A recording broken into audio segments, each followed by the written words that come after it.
Morarji Desai was the worst Prime Minister of India. One good measure that entitles him to this title is that most Indians have never heard of him.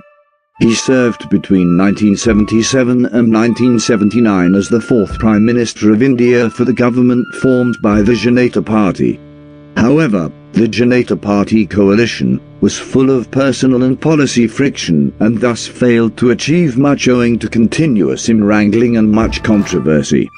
With no party in leadership of the coalition, rival groups vied to unseat Desai.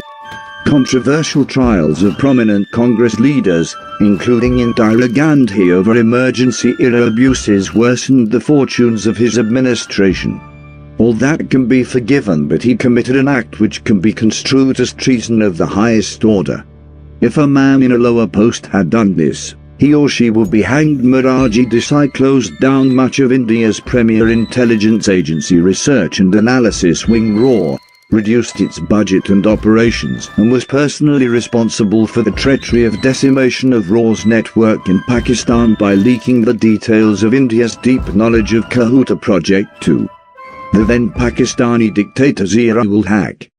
Desai remains the only Indian national to be conferred with Pakistan's highest civilian award, Nishan-e-Pakistan, which was conferred on him by President Ghulam Ishaq Khan in 1990 in a colourful ceremony.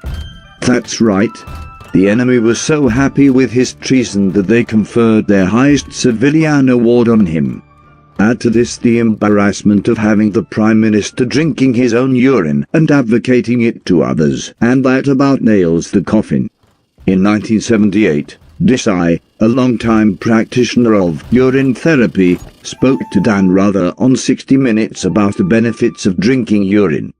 Desai stated that urine therapy was the perfect medical solution for the millions of Indians who cannot afford medical treatment. He also attributed his longevity to drinking urine, which he called the water of life.